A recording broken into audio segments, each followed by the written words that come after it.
Apa iya seorang Presiden Jokowi akan bisa netral anaknya bertarung? Kalau dia sampai harus melakukan apa yang dia lakukan untuk mencalonkan Gibran, dari mana saya punya kenalar kewarasan untuk percaya dia akan netral? Gak masuk akal. Logika wajar saya mengatakan itu omong kosong. Dan terkait MK ini kan sebenarnya Mbak Puan mengatakan PDIP akan mencalonkan Gibran kalau MK memutuskan dia memenuhi syarat. Bang, Di mana kan Mbak Puan mengatakan akan mencalonkan Gibran? Coba tolong dong, nggak kasih saya linknya dong. Iya, jelas lah bahwa itu. Bung Gibran masuk radar iyalah. Iya makanya. Kan iya, tapi jangan dipelintir gitu, Bung. Nggak pernah, Bung, tidak pernah. Ketua DPP PDI Perjuangan Puan Maharani memberi sinyal menjadikan Wali Kota Solo Gibran Rakabuming Raka sebagai bakal cawapres Ganjar. Menurut Puan, peluang terbuka jika Mahkamah Konstitusi mengabulkan gugatan untuk menurunkan syarat usia cawapres dari 40 tahun menjadi 35 tahun. Ya kalau memang kemudian di MK-nya kemudian disetujui untuk ada calon wakil presiden di bawah 40 tahun, ya mungkin saja bisa kemungkinan Mas Gibran yang maju. PDI Perjuangan tidak sereceh itu. Dua-dua calonnya presiden, wakil presiden PDI Perjuangan. Iya. Kita percaya negara gotong royong, Pak. Jadi tidak mungkin Mbak Puan keluarkan statement kalau Gibran lolos MK akan mencalonkan dia. Ketua DPP PDIP Puan Maharani menyebut peluang Gibran menjadi bacawa pres terbuka jika Mahkamah Konstitusi mengabulkan gugatan uji materi ambang batas minimal usia capres-cawapres yang diajukan PSI dan sejumlah kepala daerah. Kita mencermati hal tersebut, jadi ya kalau memang kemudian di MK-nya kemudian disetujui untuk ada calon wakil presiden di bawah 40 tahun, ya mungkin saja bisa kemungkinan Mas Gibran yang maju. Iya, jadi maksudnya gini lah, Bung Deddy. Ini semua kan karena tidak menduga Pak Jokowi tidak akan mendukung calonnya PDIP. Kan itu sebenarnya masalahnya. Tidak. Satu-satunya persoalan di sini adalah bahwa kemudian Mahkamah Konstitusi sebagai gerbang kewarasan publik dalam pengelolaan kekuasaan akhirnya harus dibegal begitu, Pak. Sekjen PDI Perjuangan Hasto Kristianto mengakui partainya melirik Wali Kota Solo sekaligus putra sulung Presiden Joko Widodo Gibran Rakabuming Raka sebagai salah satu kandidat bakal cawapres Ganjar Pranowo. Ikut melirik juga. Lanjut lagi kalau dinilai mampu menjalankan ideologi dan platform serta kebijakan strategis partai, itu suatu proses yang biasa dilakukan sehingga PDI Perjuangan memiliki pemimpin muda terbanyak. Kalau itu bukan Gibran dengan cara yang seperti itu, tidak akan ada pernah persoalan. Kita biasa menang kalah kita sudah alami, Pak. Jadi jangan dibuat narasi seolah-olah karena Gibran enggak. Kalau tidak ada persoalan Mahkamah putusan perkara nomor 90, siapapun wakilnya tidak masalah. PDI Perjuangan menyebut nama Wali Kota Solo Gibran Rakabuming Raka masuk bursa cawapres pendamping Ganjar Pranowo di Pilpres 2024. PDIP memastikan komunikasi politik terus dilakukan dengan partai politik lainnya. Di kami saat ini adalah 5 cawapres plus Mas Gibran, jadi 6 cawapres itu saja. Ya boleh lah, tutup-tutup juga boleh. Tapi ini sekarang zaman sosial media. Apanya yang ditutup? Semua ada di situ. Apanya yang ditutup? Gibran itu salah satu calon dari wakilnya Ganjar. Tidak, bahwa dia masuk radar sama AHY, ya dibedakan dong. Namanya Anda kan bisa tahu. Kan nggak ada istilah begal-begal kan waktu itu kan. Loh, dia masuk dalam radar kok. Ya, kan ketahuan juga, ini orang kan juga dicalonkan oleh PDIP. Kalau dalam radar, Bu Risma masuk dalam radar, Hendy masuk dalam radar. Oh banyak masuk dalam radar. Yang masuk radar kan memenuhi syarat. Loh. Iya kan? Jadi nggak ada begal-begal, udahlah kita tahu lah bos. Ini masalahnya Pak Jokowi. Bukan. Apa yang Anda tahu kasih tahu dong. Apa yang Anda tahu kasih tahu aja, saya terbuka. Iya. Saya mulai ke Bang Masinton dulu. Jadi seserius apa nih kemudian PDI Perjuangan bakal memasangkan Pak Ganjar dengan Gibran? Pertama, PDI Perjuangan itu selalu mengedepankan kader ya. Nah maka PDI Perjuangan selalu mengedepankan dan selalu mempertimbangkan aspek untuk mendorong kader partai sendiri. Ini terkait masalah syarat usia calon presiden dan calon wakil presiden. karena itu syaratnya sedang diajukan uji materi ke Mahkamah Konstitusi.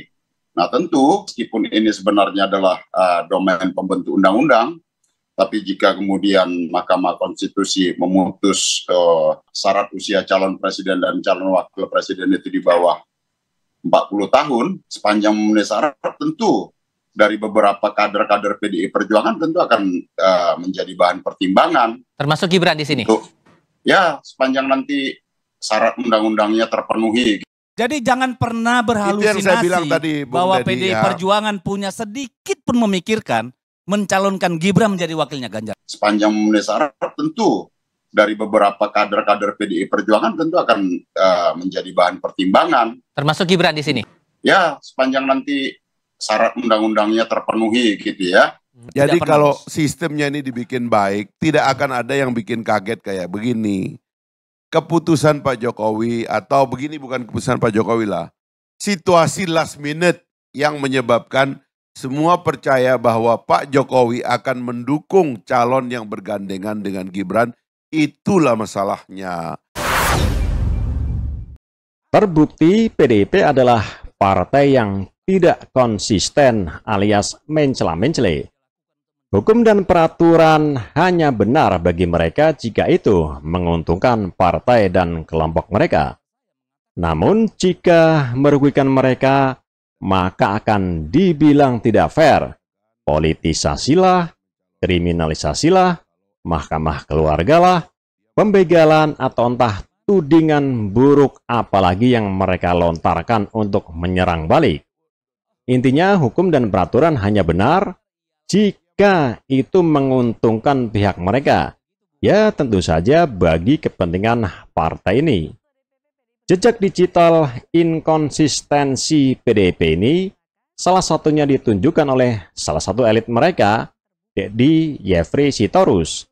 Dalam sebuah perdebatan panas versus Fachri Hamzah beberapa waktu lalu, sebelum Pilpres 2024 digelar, Deddy Sitorus ngotot menyerang Jokowi, presiden waktu itu soal pembegalan MK, gara-gara dicalonkannya Gibran sebagai cawapres pendamping Prabowo. Ketika Fachri Hamzah mengingatkan bahwa kemarahan PDIP ini tidak bakal terjadi andai Ganjar Mahfud, jagoan mereka, memenangi Pilpres. Pasalnya, sebelum Gibran resmi maju kontestasi mendampingi Prabowo, dia sebenarnya sudah digadang-gadang bakal mendampingi Ganjar sebagai cawapres dari PDIP. Jadi makin kelihatan konyolnya ketika dengan nada emosi menantang Fachri Hamzah untuk membuktikan Deddy ini memang kudet atau pura-pura blow on.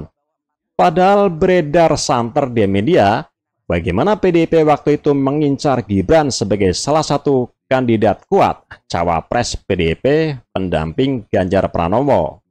Puan Maharani sendiri bahkan menegaskan bahwa jika uji materi yang tengah diajukan PSI dan kawan-kawan soal ambang batas usia capres-cawapres di MK dikabulkan, besar kemungkinan Gibranlah yang bakal dipinang oleh PDIP sebagai cawapres.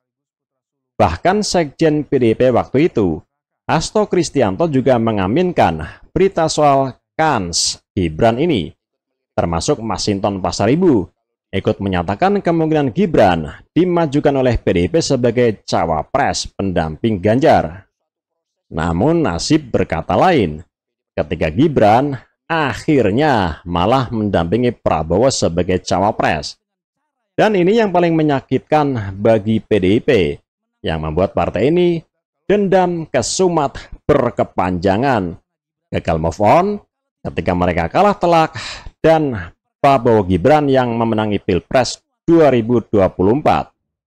Jokowi akhirnya menjadi pelampiasan kemarahan mereka hingga hari ini.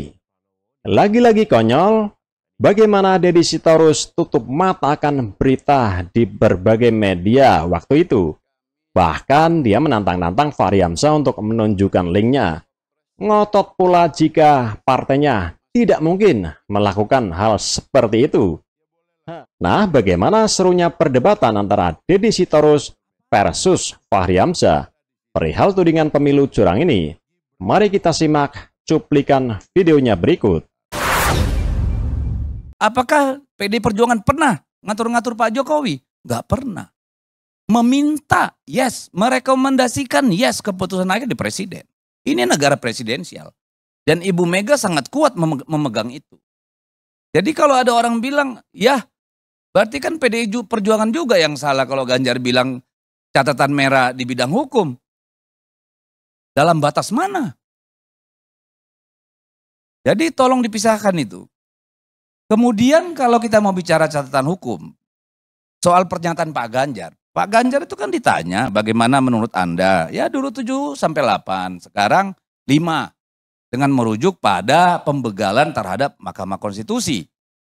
Ya, kalau bahasanya Pak Yusril, penyeludupan hukum. Pakar tata negara yang lain lebih kasar lagi omongannya. Ya, saya mah pembegalan, begal kalau menurut saya. Jokowi kan juga adalah hasil dari produk sistem ini. Beliau juga orang yang berkarir sebenarnya bukan sebagai kader partai.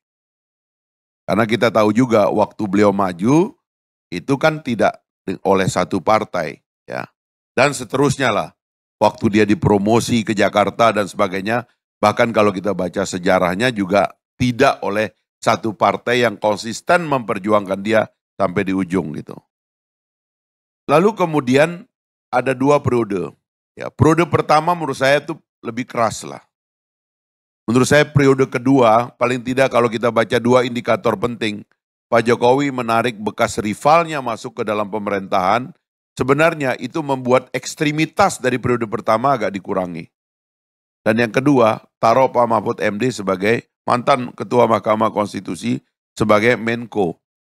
Menko itu kan kalau kita baca, itu tidak ada undang-undangnya. Dia kan pakai Kepres. Orang jadi Menko itu kalau dipercaya oleh presiden semua pekerjaannya beres. Tapi kalau dia tidak dipercaya oleh presiden atau gagal mendapatkan kepercayaan presiden, maka pekerjaan tidak beres. Kita ambil contoh salah satu Menko yang efektif. Namanya Luhut Binsar Panjaitan. Semua pekerjaan Pak Luhut itu diberesin dan akhirnya semua pekerjaan diberikan oleh presiden. Kan ini ada problem di sini Bang gitu loh. Sehingga menurut saya memang kalau Pak Jokowi menyerahkan urusan pembangunan dan kemaritiman kepada Pak Luhut, kelihatan semua jalan. Masalah ada bottlenecking di mana, Pak Luhut masuk selesai. Ini selesai gitu. Nah kita nggak tahu nih, dalam bidang hukum Bang, setahu saya harusnya memang Menko yang diminta untuk bertanggung jawab karena presiden mengorder. Menteri bukan pejabat tinggi biasa karena dia presiden di bidang itu. Jokowi di bidang Menko Polhukam namanya Mahfud MD Bang. Jadi menurut saya apapun yang terjadi, saya percaya bahwa Pak Mahfud sebenarnya sudah berbuat baik. Sehingga saya nggak tahu juga penilaian Pak Ganjar sang putra mahkota datang dari mana. Saya kira datang dari kekecewaan partainya gitu loh. Ini pertarungan kekuasaan. Apa iya seorang Presiden Jokowi akan bisa netral anaknya bertarung? Kalau dia sampai harus melakukan apa yang dia lakukan untuk mencalonkan Gibran, dari mana saya punya nalar kewarasan untuk percaya dia akan netral? Gak masuk akal. Dengan mengorbankan segala hal yang baik yang sudah dia lakukan, lalu dia harus menarik diri dan netral. Logika wajar saya mengatakan itu omong kosong. Gak mungkin. Jadi hari-hari ini saya kira ini bukan cuma problem PDI Perjuangan atau kubu Ganjar Pranowo. Ini persoalannya Fahri juga di dalamnya. Dan belum tentu mereka happy dengan situasi ini saya kira. Kalau mereka masih punya nurani.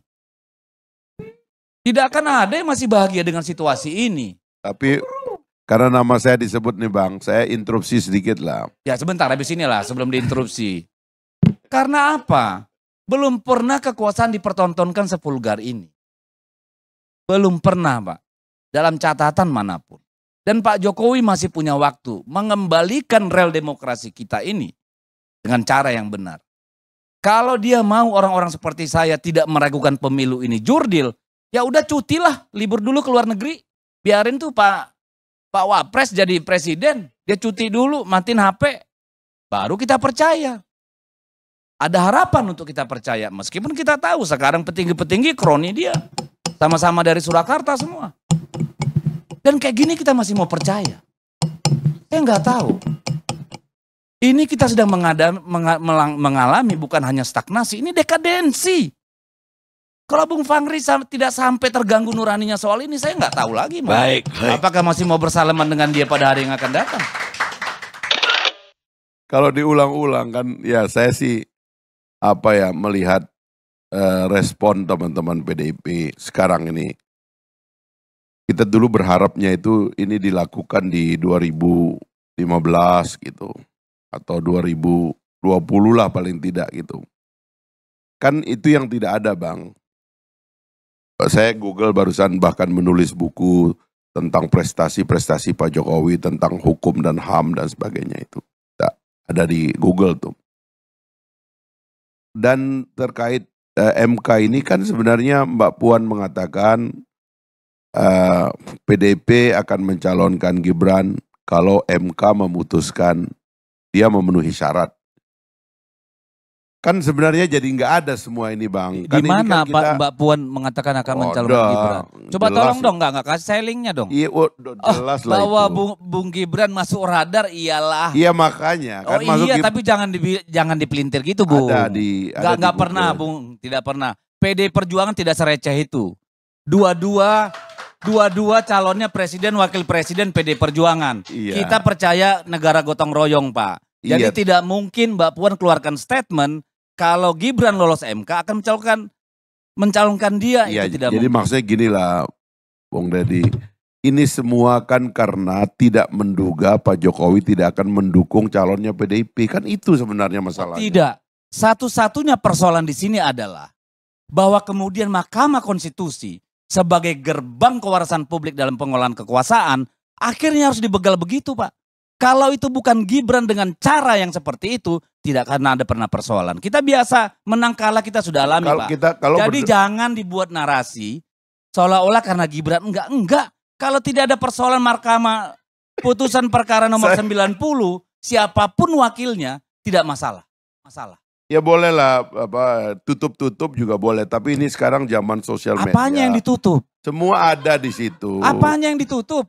Gibran itu salah satu calon dari wakilnya Ganjar. Tidak, bahwa dia masuk radar sama AHY, ya dibedakan dong. Namanya Anda kan bisa tahu. Kan nggak ada istilah begal-begal kan waktu itu kan. Loh, dia masuk dalam radar kok. Ya, kan ketahuan juga. Ini orang kan juga dicalonkan oleh PDIP. Kalau dalam radar, Bu Risma masuk dalam radar, Hendy masuk dalam radar. Oh banyak masuk dalam radar. Yang masuk radar kan memenuhi syarat. Iya kan? Jadi nggak ada begal-begal. Udahlah, kita tahu lah, Bos. Ini masalahnya Pak Jokowi. Bukan. Apa yang Anda tahu kasih tahu dong. Apa yang Anda tahu kasih tahu aja. Saya terbuka. Iya. Jadi jangan pernah berhalusinasi itu yang saya bilang tadi, bahwa PDI Perjuangan punya sedikit pun memikirkan mencalonkan Gibran menjadi wakilnya Ganjar. Jadi kalau sistemnya ini dibikin baik, tidak akan ada yang bikin kaget kayak begini. Keputusan Pak Jokowi atau begini bukan keputusan Pak Jokowi lah. Situasi last minute yang menyebabkan semua percaya bahwa Pak Jokowi akan mendukung calon yang bergandengan dengan Gibran, itulah masalahnya. Tapi ini semua kan produk dari ketidakjelasan politik, saya katakan di awal. Kita berbeda di situ, mohon maaf Bung Fahri. Persoalan kita adalah bagaimana putusan nomor 90 kemudian diputuskan, bukan soal Gibran. This is not about Gibran, terlalu kecil. Ini persoalan konstitusi kok jadi urusannya Gibran sih. Ya tapi itu sebenarnya Ganjar Pranowo ini bikinannya PDIP atau bikinannya Jokowi gitu. Awalnya Jokowi. Ya berarti kan Jokowi kan karena. Ya tapi finishingnya enggak. Dalam penciptaan itu Bang, itu yang penting awal. Karena akhir itu kan berselancar saja setelah ada awal gitu. Kenapa ada proses seperti ini dalam politik Indonesia gitu? Kenapa ada orang yang yang disebut putra mahkota oleh Bang Karni melakukan serangan balik? Ya kalau kita analisis, saya konsisten untuk selalu mengatakan adanya ketidakjelasan di dalam kita mengatur siapa dan apa yang harus ada dalam politik kita. Saya pernah mengidentifikasi ada 3 masalah penting dalam pemilu kita yang agak fatal. Adalah pertama, dalam pemilu kita ini tidak terlalu jelas sebenarnya kedisiplinan partai politik untuk mengidentifikasi siapa yang menjadi anggota dan bagaimana karir menjadi anggota itu tidak terlalu jelas. Jadi dibikin longgar itu. Menjadi kewenangan dari otoritas-otoritas pusat di partai politik yang dinegosiasikan gitu. Bahkan dengan fenomena terakhir ada partai yang orang datang cuma 2 hari langsung jadi ketua umum, itu juga sebenarnya kan karena kekosongan aturan yang memaksa orang ada karir dalam partai politik. Itu. Bahkan yang juga tragis adalah partai politik itu tidak punya bargain kepada orang populer dan orang kaya gitu. Yang orang populer dan orang kaya itu nanti tiba-tiba mengisi sebagian besar dari pencalonan.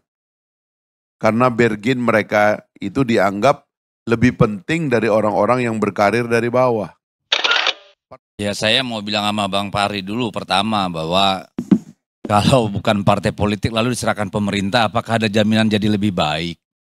Karena semua proses penyusunan undang-undang itu, kecuali itu hak inisiatif DPR, itu dikerjakan pemerintah.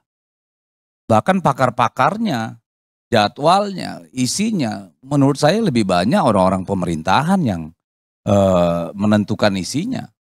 Ya, apalagi beberapa pemilu ke belakang gitu ya. Jadi kalau DPR nggak diajak ikut menyusun legislasi, ya kita harus mengubah undang-undang dasar lagi nih. Jadi kita nggak usah lah kalau menurut saya ngomongin sesuatu yang jauh panggang dari api. Itu yang pertama. Partai politik nggak pernah disiplin untuk memaksa, kamu orang kaya, kamu boleh suatu hari nyalon di bupati atau gubernur, wali kota atau presiden, tapi kamu harus menjadi registered member of the political party. Dia harus terdaftar. Sehingga dengan mendaftar, dia nanti suatu hari bisa mengajukan diri. Itu tidak pernah ada di dalam sistem kita. Karena itulah kemudian pemburu-pemburu tiket ini tidak pernah merasa penting untuk masuk ke dalam partai. Ngapain? Ya kan? Terdaftar sebagai orang partai, berubah penguasa, rusak bisnis kita. Kata mereka begitu. Tapi kalau suatu hari dia mau konversi dirinya menjadi politisi atau pemimpin pada jabatan-jabatan politik elektoral, ya, elected official, dia cuma datang dan mendekatinya ketua umum dan sekjen, dapat tiket, udah selesai. Nanti dia berkuasa, bahkan dia ada tren di masyarakat kita pilih dia bukan orang partai, dia bukan orang politik, dia profesional gitu. Seolah-olah profesional itulah lebih mewah daripada menjadi orang partai politik. Yang kedua, kalau dibilang kekacauan partai politik tidak ada di dalam undang-undang, ya itu terserah partai politiknya. Mau membangun sistem atau tidak. Kita dengan segala ketidaksempurnaannya, sistemnya saya kira jelas. Sama mungkin kalau yang saya tidak salah sering diucapkan oleh para pengamat itu ya PKS misalnya. Punya sistem aturan yang jelas dan bagi kami itu berjenjang. Di dalam partai itu bahkan kita disuruh memilih apakah Anda mau menjadi struktural partai, apakah mau di ranah eksekutif, apakah mau di judikatif. Gak bisa campur-campur lagi. Udah jadi anggota dewan pengen masuk jadi eksekutif misalnya, itu kita sudah mulai atur.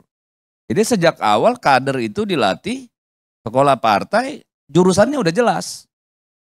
Itu cara kita membangun peradaban politik. Jadi nggak bisa disamaratakan kalau di partainya Bang Fahri begitu, ya kita enggak gitu loh, saya mau bilang begitu. Ya itu tadi undang-undang pemilu gitu, soal threshold. Bagaimana partai politik mengizinkan satu sistem yang membuat kita itu nggak bisa maju sebagai calon, meskipun kita ini adalah pendiri partai politik, paham gagasan partai politik, dan ngerti dengan gagasan partai inilah saya memperbaharui bangsa saya. Memperbaiki tradisi bekerja dalam negara. Memperbaiki cara berpikir elit negara dalam partai politik. Nggak bisa. Karena dibuat threshold. Sehingga kita ini ya itu tadi kembali nanti pengusaha lagi, ya kan, yang biayai siapa lagi. Akhirnya kita nggak pernah betul-betul mendirikan partai politik sebagai alat perjuangan yang kita lakoni sendiri. Sehingga kita sadar juga dari awal bahwa sebenarnya mendirikan partai politik itu bukan untuk memperjuangkan satu ideologi dan gagasan, serta janji-janji tentang bagaimana memperbaiki negara dan orang-orangnya yang bisa mewakili gagasan itu dalam bekerja di ruang publik, tapi semata-mata dalam rangka ya itu tadi kumpulkan beberapa porsi tiket yang nanti kita jual kepada orang yang punya uang atau didukung oleh orang yang punya uang. Kalau putra mahkota jelas bukan putra mahkota ya. Ganjar bukan putra mahkota Bang Karni. Bukan putra mahkota Jokowi. Dulu juga tidak. Karena yang namanya putra mahkota itu hanya ada dalam konsep negara monarki. Ini kata tanda kutip. Iya, walaupun dalam tanda kurung. Saya kira kita jangan sesat dari awal gitu. Karena kita bukan negara monarki. Ya. Dan proses pencalonan Ganjar sama seperti proses pencalonan Jokowi, saya kira dimulai dengan apa? Dimulai dengan publik terlibat, melihat orang-orang ini adalah orang-orang yang potensial. Bahwa partai adalah yang terakhir mengambil keputusan, karena partai harus mendengar, meresapi, ya, merenungi, mendalami segala macam. Jadi memang dalam dua kejadian itu bukan partai yang pertama, disitulah saya kira justru demokrasi itu berjalan. Ketika justru yang mengusulkan Pak Jokowi pertama pindah dari Solo, bukan PDI Perjuangan. Itu bukti demokrasi berjalan. Dan orang melihat PDI Perjuangan sebagai gudangnya pemimpin, sama seperti sekarang. Jadi ini bukan soal siapa yang duluan, tetapi bagaimana PDI Perjuangan memang terbukti melahirkan pemimpin-pemimpin yang teruji. Walaupun kemudian ada yang tersesat, banyak juga yang tersesat. Dan hari ini pun ada yang tersesat. Ya, tapi kan kita nggak pernah tahu isi kepala orang. Ya, kita ngajak partai politik berdebat tentang ini nggak pernah. Ya kebetulan Gerindra ya dan saya juga termasuk di parlemen, termasuk yang menolak dari awal presidensial threshold itu. Nah yang terakhir juga yang tidak jelas Bang, sebenarnya dalam pertarungan ini siapa yang boleh ada di lapangan? Kalau kayak pemain bola kan jelas ada kotaknya kan. Ada wasitnya duduk di situ, berdiri ada hakim garis. Ya kan? Yang boleh tanding cuma si ini, ada 11 di sini, 11 di sana. Ada kapten dan sebagainya. Tapi dalam pertarungan ini nggak jelas. Itu yang saya katakan di pekan lalu di ILC juga yang saya bilang Bang Karni. Semua orang masuk gelanggang, semua bertarung. Nah, apa yang terjadi dalam perdebatan antara Pak Ganjar yang jadi dari putra mahkota Pak Jokowi sekarang menjadi oposan, ini semua ketidakjelasan yang kita ciptakan dari awal gitu loh. Dan saya kira ini mengancam semuanya termasuk negara hukum, konsep-konsep yang ideal gitu tentang bagaimana sebuah negara ditata secara disiplin. Ini yang diancam semua oleh ketidakdisiplinan partai politik pada awalnya. Jadi saya kira Bang Karni adalah satu tema penting apabila kita mengajak para calon pemimpin yang akan datang ini yang jumlahnya itu dari 185 juta rakyat itu cuman tiba-tiba yang muncul di kertas suara cuman 3 pasang alias 6 orang Bang. Makanya kalau Bung Ferry mengatakan ini undang-undang dirubah untuk Gibran pantas. Kenapa? Karena memang cuma 6. Kan cuma 6. Sebenarnya sih tinggal 2 sebenarnya. Tinggal 2 pasang. Tapi lumayanlah jadi 6 gitu. Dan kita nggak bisa minta semua orang ada di situ. Saya nggak bisa masuk. Cuma 6 orang kok. Itu yang tiba-tiba ada di situ. Alasannya kalau kita cari semua juga nggak memuaskan. Karena memang tadi ini lahir dari proses yang tidak normal. Kalau Pak Prabowo wajar dari awal bikin partai, saya ketua umumnya, saya ngerti ideologi perjuangan partai ini, saya nyalon. Mau survei tidak populer, terserah, kata beliau, saya nyalon. Rada konsisten kita ngelihatnya. Tapi yang lain-lain, ya semua bisa kita protes. Nah jadi membingungkan Bang Karni. Jadi yang Bang Karni intro tadi itu adalah kegalauan umum. Kita juga galau Bang. Dan abjadnya harusnya dicanangkan mulai sekarang. Tapi sayang juga abjadnya belum ada. Pemilunya itu cuma 80 hari, kurang lagi ya. 70 berapa hari, Bung Habib? 75 hari. Kapan kita debat soal negara hukum? Kapan kita debat soal penataan sistem pemilu dan sistem politik? Nggak ada waktunya. Debat mungkin 2-3 kali, nggak ada Bang. Jadi ya yang saya bisa usulkan gini. Pertama, kalau bisa presiden terpilih yang akan datang, jangan serahkan regulasi pemilu kepada partai politik. Stop itu. Partai politik terbukti tidak komit untuk menata sistem politik serta berpartai, apalagi yang konsisten dengan sistem demokrasi, sistem pemerintahan, tata negara dan sebagainya itu enggak. Partai politik muter-muter aja kerjaannya. Dia enggak bereskan itu. Presiden terpilih dan wakil presiden bentuk tim ahli, ya kan? Dia yang harus mendesain sistem pemilu kita yang konsisten dengan sistem ketatanegaraan. Cuman itu mungkin jalan reformasi politik yang bisa ada ke depan. Kalau tidak Bang, serahkan lagi ke DPR, muter-muter lagi kita. Di ujung kita bertengkar sendiri. Kayak begini gitu, nggak beres-beres. Nggak jelas juga ini Bang gitu. Itu Bang usul saya. Daripada kita pusing bersama-sama.